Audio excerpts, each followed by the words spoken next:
സാന്ദ്രാനന്ദാവബോധാത്മകമനുഭമിതം കാലദേശാവധിഭ്യാം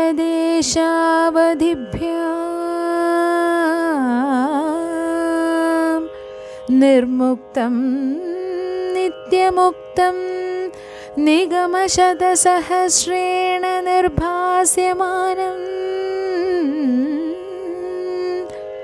അസ്പഷ്ടം ദൃഷ്ടമാത്രേ പുനരൊരു പുരുഷാർത്ഥാത്മകം ബ്രഹ്മതത്വം തത്താവത് ഭാതി സാക്ഷാത് ഗുരുപവനപുരേ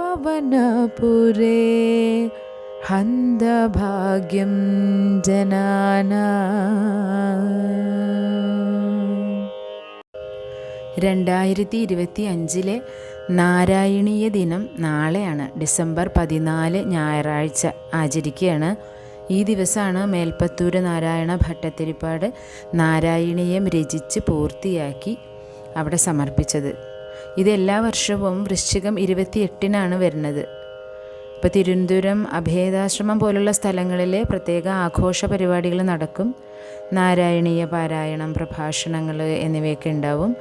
ആയുരാരോഗ്യത്തിനും മനസമാധാനത്തിനുമാണ് നാരായണീയം നമ്മൾ വായിക്കുക.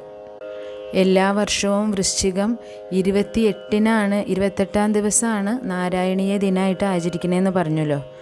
അപ്പോൾ നാരായണീയം രചിച്ച് പൂർത്തിയാക്കിയതിൻ്റെ സ്മരണയാണ്. വാതരോഗത്തിൽ നിന്ന് ഭട്ടത്തിരിപ്പാട് മുക്തി നേടിയതിൻ്റെ ഓർമ്മയാണ് ഇത്. നാരായണീയ പാരായണം, പ്രഭാഷണങ്ങളൊക്കെ ഗുരുവായൂർ ക്ഷേത്രത്തിലും അഭേദാശ്രമം, തിരുവനന്തപുരത്തെ അഭേദാശ്രമം പോലുള്ള വിവിധ ക്ഷേത്രങ്ങളിലും ഒക്കെ ആഘോഷിക്കുന്നുണ്ട്.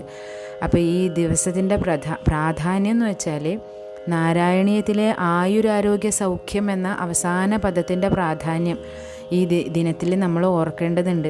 നിത്യപാരായണം, രോഗമുക്തി, സന്തോഷം, സമാധാനം എന്നിവയൊക്കെ ലഭിക്കാൻ നാരായണീയ പാരായണം വളരെ ശ്രേഷ്ഠമാണെന്ന് വിശ്വസിക്കപ്പെടുന്നുണ്ട്.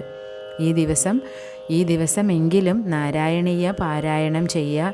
ശ്രീ ഗുരുവായൂരപ്പൻ്റെ അനുഗ്രഹത്തിന് പാത്രമാവുക. എല്ലാവർക്കും ഭഗവാന്റെ അനുഗ്രഹം ഉണ്ടാവട്ടെ.